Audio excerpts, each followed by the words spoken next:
Yasco சட்ஸ் and dhotis.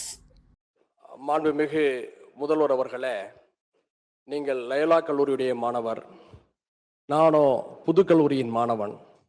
நாம் இருவரும் ஒரே காலகட்டத்தில் கல்வி பயின்றவர்கள். லயோலா கல்லூரியும் புதுக்கல்லூரியும் சென்னையில் பலரும் விரும்பி சேரக்கூடிய கல்லூரிகள். அந்த கல்லூரிகளிலே படித்த நீங்கள் முதல்வராக அமர்ந்திருக்கிறீர்கள், வாழ்த்துக்கள். நீங்களும் லயோலா கல்லூரி என்று சொன்னால் பேரவைத் தலைவருக்கும் என்னுடைய வாழ்த்துக்கள். நானோ புதுக்கல்லூரி மாணவன், உங்களுடைய எதிர்முகாமிலே எதிர்கட்சி வரிசையிலே அமர்ந்திருக்கின்றேன். சென்னை புதுக்கல்லூரியும் லயோலா கல்லூரியும் மதச்சார்பின்மையுடைய அடையாளங்களாகவும் இருக்கின்றன. புதுக்கல்லூரியை ஊட்டி என்று சொன்னால் லயோலா கல்லூரியை கொடைக்கானல் என்று சொல்லலாம். அப்படிப்பட்ட கல்லூரியில் பயின்ற நாம் இந்த அவைக்கு வந்திருக்கிறோம் என்று சொன்னால், நமக்கு வாக்களித்தவர்கள் பெரும்பான்மையான இந்து சமுதாய உறவுகள் என்ற மகிழ்ச்சி எனக்கு எப்போதும் இருக்கிறது. இதுதான் தமிழ்நாட்டின் அழகு, தமிழினத்தின் சிறப்பு. அப்படிப்பட்ட சிறப்பை கொண்ட இந்த தமிழ் மண்ணில ஒரு முற்போக்கான ஜனநாயகத்தை வளர்த்தெடுக்க வேண்டிய கடமை நம் எல்லோருக்குமே இருக்கிறது. இங்கே நீங்கள் முதல்வராக பொறுப்பேற்று 4 நாட்கள் ஆகிறது. பல நல்ல விஷயங்களை முன்னெடுக்கிறீர்கள். அரசியல் ஆச்சாரியங்களுக்கு அப்பாற்பட்ட அவற்றையெல்லாம் நாங்கள் பாராட்டி வருகின்றோம். பத்திரிகையாளர்களிடமும் எங்களுடைய வாழ்த்துக்களையும் பாராட்டி வருகின்றோம், தெரிவித்து வருகின்றோம். இப்போது கூட நீங்கள் 717 மதுக்கடைகளை மூடியிருப்பது தமிழ்நாட்டில் இருக்கக்கூடிய பெரும்பான்மையான மக்களுடைய மனதிலே ஒரு பெரிய மகிழ்ச்சியை ஏற்படுத்தியிருக்கிறது. அதற்காக என்னுடைய வாழ்த்துக்களையும் பாராட்டுகளையும் இந்த அவையிலும் உங்களுக்கு தெரிவித்துக் கொள்வதிலே நான் மகிழ்ச்சி அடைகின்றேன். அதே நேரத்தில் என்னுடைய மாற்று கருத்து ஒன்றையும் நான் பதிவு செய்ய கடமைப்பட்டிருக்கின்றேன்.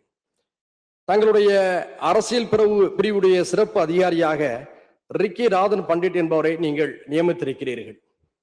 இந்த விஷயத்தில் ஒரு வரலாற்று செய்தியை நான் பகிர்ந்து கொள்ள விரும்புகின்றேன். தமிழ்நாட்டுடைய எழில்மிகு வரலாற்றிலே சேர சோழ பாண்டியர்களுடைய சிறப்புகளை பேசாமல் யாரும் இருக்க முடியாது. கிபி 2ஆம் நூற்றாண்டில தமிழ்நாட்டில் சேர மன்னராக இருந்தவர் இமயவரம்பன் நெடுஞ்சேரலாதன் என்பவர். அவருடைய அரசவை ஜோதிடராக இருந்தவர் உங்களுடைய மூத்த மகன் சேரன் செங்குட்டுவனுக்கு ஜோதிடப்படி ஆட்சி செய்யக்கூடிய வாய்ப்புகள் இல்லை, ஆட்சி செய்யும் திறனும் இல்லை என்று கூறுகிறார்.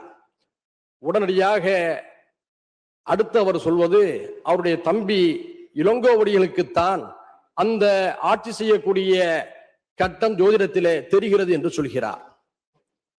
உடனடியாக அதிர்ச்சி அடைந்த இளங்கோவடிகள் அந்த இடத்திலேயே ஜோதிடத்தை முறியடிக்கக்கூடிய வேலைகளில் ஈடுபடுகிறார். உடனடியாக துறவரம் 3 வடக்கே செல்கிறார்.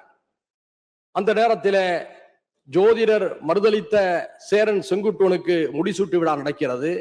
சேரன் செங்குட்டுவன் 55 ஆண்டு காலம் சிறப்பான ஒரு ஆட்சி நடத்தினான் என்பது வரலாறு. கலை, இலக்கியம், இராணுவ வலிமை ஆகியவற்றிலே மிகச்சிறந்த மன்னனாக சேரன் செங்குட்டுவன் திகழ்ந்தார். அது மட்டுமல்ல, வடக்கின் எடக்கை பணிய வைத்தவனும் சேரன் செங்குட்டுவன் தான். இதுல சேரன் செங்குட்டுவன் இமயத்திலிருந்து கல்லெடுத்து வந்து கண்ணகிக்கு சிலை வடித்தான் என்பதும் நம்முடைய வரலாற்றை பார்த்திருக்கின்றோம். எதற்காக இதை சுட்டிக்காட்டுகிறேன் என்பதை நீங்கள் புரிந்து கொள்வீர்கள். ஒவ்வொருவருக்கும் ஒவ்வொரு நம்பிக்கை உண்டு, ஒவ்வொருவருக்கும் ஒவ்வொரு உணர்வுகள் உண்டு. அதை நாம் மதிக்க வேண்டும். உங்களுடைய நம்பிக்கையை, உணர்வை நான் மதிக்கின்றேன். நான் அடிக்கடி வாசிக்கும் திருக்குரான் லக்கும் தீனுக்கும் வலிய தீன் என்று சொல்கிறது. அவரவர் மார்க்கம், அவரவர் நம்பிக்கை அவரவருடையது, யாரையும் யாரும் காயப்படுத்தக்கூடாது என்கிறது. அந்த வகையில உங்களுடைய நம்பிக்கையை நான் மதிக்கிறேன், உணர்வை மதிக்கின்றேன். அதே நேரத்தில் உங்களுடைய நம்பிக்கையை, உணர்வை அரசுமயமாக்குவதை நான் எதிர்க்கின்றேன். இந்த அவையில பல தலைவர்களுடைய படங்கள் இருக்கிறது. எனக்கு முன்னாலே அமைதி, வளம், வளர்ச்சி என்ற குறிப்போடு முன்னாள் முதலமைச்சர் மரியாதைக்குரிய ஜெயலலிதா அம்மா அவருடைய படமும் இருக்கிறது. அவர் ஜோதிடத்திலே மிகவும் ஈடுபாடு கொண்டவர், ஜோதிடத்தை தன்னுடைய வழிகாட்டலாக ஏற்றுக்கொண்டவர். அது அவருடைய உணர்வு. ஒரு முறை போயஸ் தோட்ட இல்லத்திலே அவரை நான் தேர்தல் கூட்டணி பேச்சுவார்த்தைக்காக சந்தித்த போது சொன்னார், தம்பி, எனக்கு ஜோதிடத்திலே நம்பிக்கை உண்டு, ஆனால் உங்களுக்கு நம்பிக்கை இல்லை. எனது உணர்வை நீங்கள் மதிப்பீர்கள் என்று நம்புகிறேன், உங்கள் உணர்வையும் நான் மதிக்கின்றேன். அதே நேரத்தில் குறிப்பிட்ட நேரத்துக்குள் கூட்டணி ஒப்பந்தத்தை நாம் போட வேண்டும் என்று சொன்ன பொழுது அவருடைய உணர்வை மதித்து அவருக்கு சொன்ன நேரத்துக்கு முன்பாகவே கையொப்பமிட்டு வந்து அந்த பண்பாட்டை நான் மதித்தவன்.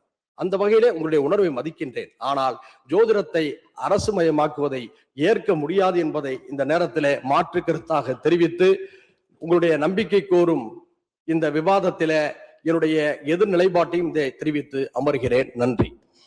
யாஸ்கோ சட்ஸ் அண்ட் தோத்திஸ். மின்னம்பலம்.com தமிழின் முதல் மொபைல் பத்திரிகை.